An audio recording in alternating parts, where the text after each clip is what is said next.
What's up guys, Matt the Riff Master here. So I said I was going to be doing a video talking about how I do my guitar covers. Now I know I've spoke about this in the past and kind of give you the general idea of how I do it, but today I'm going to show you a little bit more and talk about a little bit more in detail of how I actually do it, like when I actually record my guitars for my guitar covers.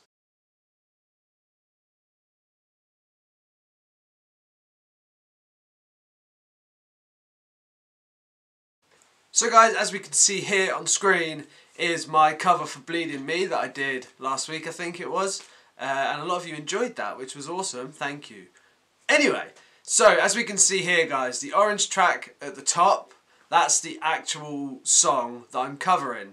And what I do is I just drag it from my, wherever it is on your computer, I just drag it from that file into GarageBand, into this track, and it's there and it's set and it's ready to go. So from there, my next step is obviously recording my guitars for the cover. Now a lot of you have said to me, do you record all in one take and hope for the best? I think I did that for a few of my old covers when I first started getting into recording.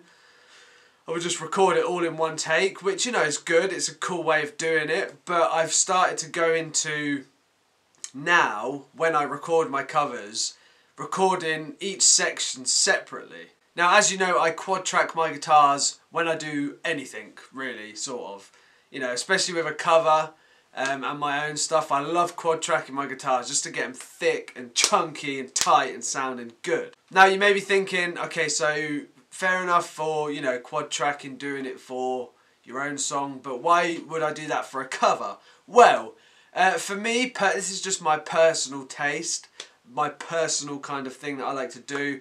I mean, this is the music I like, you know, I love playing. I love covering Metallica and other bands because it's, you know, it's a tribute to those bands that, you know, got me loving music that I do today. So I really like to make my covers as spot on and as good sounding as I can. So that's why I quad track my guitars and I record everything separately.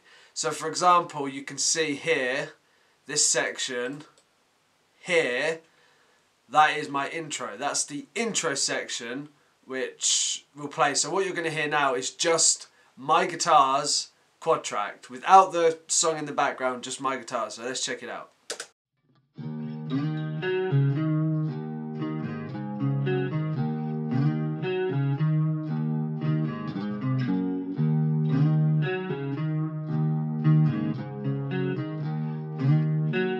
So guys, there you can hear my guitars quad tracked for that intro, the clean intro. And then, like I said, the reason I do this is because I like hearing my guitar tracks sounding tight and thick. I love that big thick wall of sound, especially for the heavy stuff. When it comes to a nice chunky verse or chunky chorus kind of riff, I really love that laid up guitar sound where it's just chunky and thick and tight, and to me it just sounds good. So then once I've recorded my first section, so in this case the clean intro, once I've done that, I will do it until I'm 100% happy with with each track, each four of them. I will continue to do it until I'm 100% happy that it sounds good. Now sometimes it doesn't necessarily, I find with some clean stuff, and maybe some heavier stuff, if in one of the tracks you're a little bit off, it's not as tight with the others, sometimes that's okay. Sometimes it can actually sound good. It can add to the sort of the dynamic of the guitar track, I think is the word I'm trying to think of. So it's not really that much of a big deal, but if you're completely out on all of them, it is going to sound bad. So I do try to keep all four tracks as tight and as close to each other as possible. Sometimes there'll be a little difference in them, but obviously when I listen back, to me it sounds good. If I think it sounds good, then I'm happy with it. And as you know guys, that's what I always preach. If you're happy with it, if it sounds good to you, that's all that matters, because you're the one that's playing it, you're the one that knows what you want to hear. So if it sounds good to you, it's a thumbs up and it's ready to go. So then guys, once I recorded for this cover, what I did is I went through all the clean parts first. So I didn't go record the first clean bit and then do the heavy bit, and then the, you know, so like the intro, verse, chorus, verse, chorus. What I did for this is I recorded all of my clean sections, so it would be this first section and then the second section here.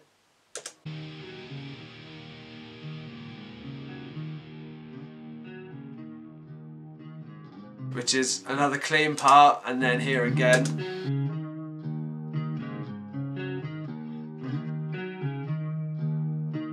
So there's another bit, and then the outro for the song.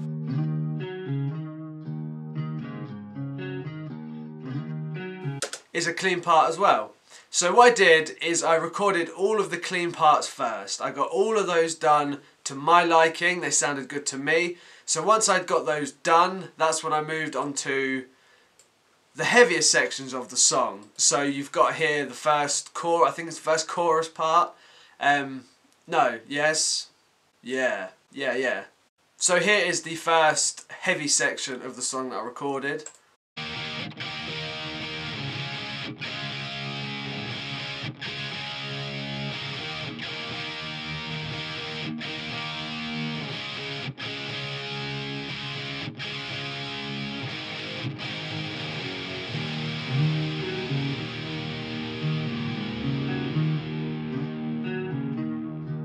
And what I did there, guys, is obviously that part of the song, the low E rings out, so I let that ring out, and then you can hear that the clean section comes in. I slowly fade out the heavy guitar part, just so it kind of all blends in together. As the heavy bit's fading out, the clean part is coming in, which I think sounds really good. So again, guys, same with this one, with all the clean parts. I just did it till it sounded how I wanted it to sound, It sounded good to me. So then obviously repeat this kind of method for all the other parts. So here's the next section.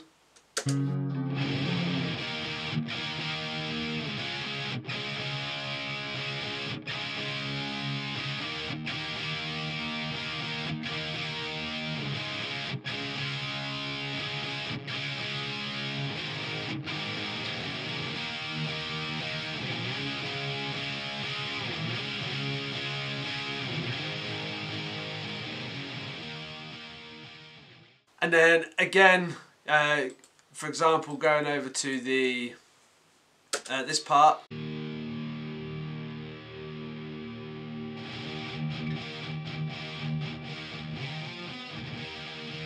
So what you could hear there is, again, I had the guitars ringing out in this section, and there's a little bit of feedback happening, and that would gradually fade out as this guitar riff comes in. So let's take another listen to that.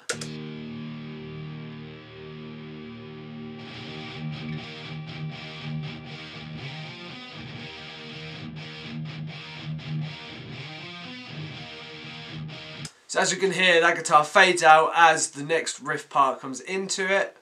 And then for this next section here, you can see these 4 little tracks just down here. Now if I just isolate those here, you can hear what that is, right? So let's take a listen.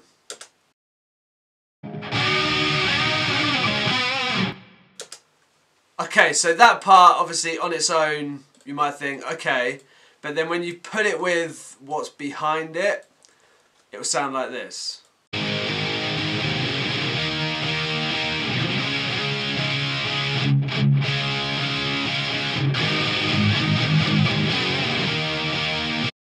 Now I put that in because when you listen to the track you can hear that subtly in the background, and I just felt like it was something that needed to be added. I thought it would sound good as well, being added into the cover to do myself.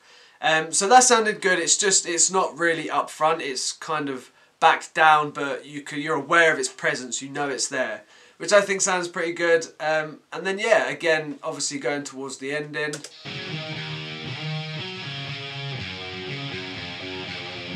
Into the clean section. So guys, what I do is when I've recorded them all, for example, for this last section here, before the outro, what I do is I start my recording, say if I go to this track here, I'll bring the pointer back here, and what I'll do is I'll hit record, because obviously when you hit record then, this is where the recording is going to start, so I can be ready for when this section finishes. I could be ready to hit that first note. Because it starts pretty quickly, I've got to be ready so I can hit that first note to play it, to carry it on, to make it all flow and blend. So let's take a quick listen.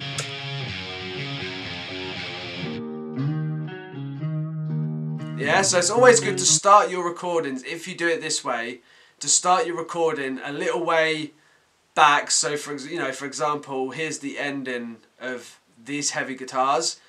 So if I was recording the clean part, I would start my recording here. So then when this plays, it's going to start recording from there. So when this is finished playing this bit here, I'm ready to go for this next part. And by doing that, then you can just be assured that everything flows. One bit doesn't stop, and then there's like a obvious pause where the next bit will start. Now I know that wouldn't even be very noticeable if that happened when you've got a track playing in the background. But for peace of mind, for me, I like to know that it's all flowing perfectly, as if you're playing it in one take. And if you've heard the isolated guitar tracks that I uploaded, you'll hear that it kind of sounds like it's all done roughly in one take, which is kind of what you're going for. So guys, now I'm going to talk a little bit about, now a lot of people ask me, do you use the actual track or do you use drum tracks? Or some people say, why don't you use drum tracks? Now it's not always possible to get good drum tracks of some of these songs. In my opinion, I know you can get some where it's just the drums and bass from the album, which are really good. They do work well. I used that for my Pantera Fucking Hostile cover. I just had the drums, bass and vocals. There was no guitar. So all the guitar in that cover, all the rhythm guitar stuff was my guitar. So that was cool. So if you want to check that out, head over and check it out. But back to this. Yeah, so people say, why don't you use drum tracks? Why do you use the original track? Well, here's why, guys. For me, when I'm recording these songs, you know, they're not just songs to me. They mean a lot. I love hearing these songs. I love playing these songs. So when I'm recording my covers, I have the track playing, yeah? When I record my parts to the cover, I have it playing, and I love to listen and play along with the song to just really get the feel of it, and it takes me to a different place, which I feel adds to my playing in the cover, which I think makes it good, in my opinion. You know, if I'm getting in that, you know, that place where you just somewhere else from the music that you love, it's gonna come out in your playing. And obviously because it's got vocals, I love hearing the vocals to these songs. That as well takes me somewhere, and that influences my playing and just gives a whole feel to the cover. But also guys, what I've noticed, now this may sound a little bit odd, okay? People say we can't hear your guitars, we just hear the original track. Now, I'm just going to say that that's absolute rubbish, because in all my covers, all the guitar you hear are my guitars. 100% promise you that. I'm not here to try and put a fast one on anyone. I'm not here to fake anything. All the guitar that you hear in my covers, is me. Obviously not the solos, I don't do the lead parts, but apart from that, it's me. And like I said, I'm not here to fake anything or lie or nothing like that. We're not like that around here. All the guitar you hear is me, and I guarantee that because I've done a video about this called How I Record My Covers, and I show you the track on its own and then the track with my guitar tracks, okay? So basically what happens is, like I said, this may sound bad, but it works so good. I've found when I get the song that I want and I drag it into GarageBand ready to cover, it somewhat lowers the quality of the track, right? Now I know that sounds bad, but hear me out here. So when I start layering my guitars up, all the sections of the song that I cover, my guitar tracks layered up are so there and loud that you can hear them so good, but the drums from the original track shine and pop through, and so do the vocals, but the guitars from the original track, you can barely hear, which I did demonstrate in that other video, which I'll put a link to somewhere. But that's just to my ears, guys. You know, I find once I start layering my guitar tracks up, my guitar tracks are very audible. I wouldn't put videos out there where you can hardly hear my guitar tracks. I mean, I'm not ashamed of putting my guitar playing out there, so why would I want to make my guitar tracks as quiet as possible? Now, I like to blend it so it does sound like one. So it sounds one. Not like the song one, but it sounds like one song. I mean, I've known some guitar covers where you can hear the song in the background, but then you hear the guitars, and they just feel like two separate things. And that's fine if that's how you like it. If that sounds good to you, that's perfect. But for me, I love to blend it and make it sound good. So, like I've said, the guitar you hear in my covers is me. So guys, next let's move on to talking about EQing the guitar tracks and overall, you know, that sort of stuff. So a lot of people do ask me if I can talk about how I EQ my guitar tracks and all that sort of stuff. And my honest answer to you is, I'm still learning these sort of things, you know, EQing, mastering, all that sort of stuff. I'm still learning that sort of stuff. So I've got no set answer, this is how it's doing, this is what this does, this is what this means, because I'm still learning myself, which is good. You know, every day you're learning something new, which is what's happened through the last year of doing all these covers and that. I've been learning gradually every day, but the best thing, I've been learning by actually doing it. So when I've done my guitar tracks, I open up the EQ section, and this is honest to God, guys, like, I'm not ashamed to say this, I just fiddle around. I just move some of these things. I have a rough idea of what it does, obviously, but like I said, I'm still learning. I just move these things around and I just play around until I hear what sounds good, and then obviously I apply it to all the other guitar tracks until it sounds good to my ears. And then obviously I'll play around with some, if I go to the master track, and then, bear with me, the compressions kind of things, like I'll fiddle around with these and try and find something that would sound good.